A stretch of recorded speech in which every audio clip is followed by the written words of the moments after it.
வந்து டிஎம்கேவோட ஆட்சி இருக்குது. இந்த டிஎம்கேவோட ஆட்சியை பத்தி நீங்க என்ன நினைக்கிறீங்க?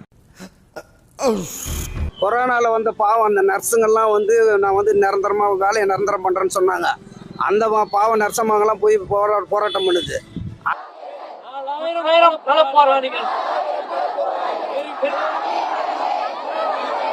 அரசு ஊழியருக்கு வந்து பழைய ஓய்வூதியம் கொடுக்குறானா அது கிடக்குது. அந்த டிரான்ஸ்போர்ட்ல இருக்கிறவன் ரிட்டையர்ட் ஆகி போறான், அவனுக்கு ஒண்ணுமே கிடையாது பாவம். டிரைவருங்க கண்டக்டருங்க அவனுங்களையும் அவன் காசு எங்க போச்சுன்னு தெரியல.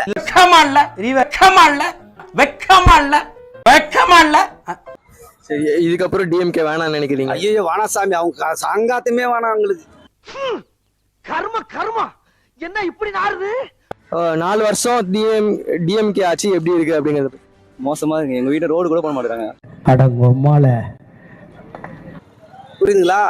அதனால இது நாசமா போன தமிழ்நாடு தான் வந்து வேற ஒரு தமிழ்நாடுலாம் சொல்ல முடியாது இந்த 4.5 வருஷத்துல.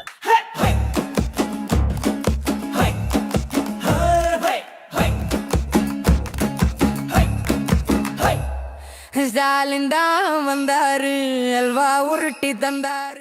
உங்க வீட்டு பிள்ளையா நினைச்சு எல்லாரும் என்னை மன்னிச்சிருக்கேன்.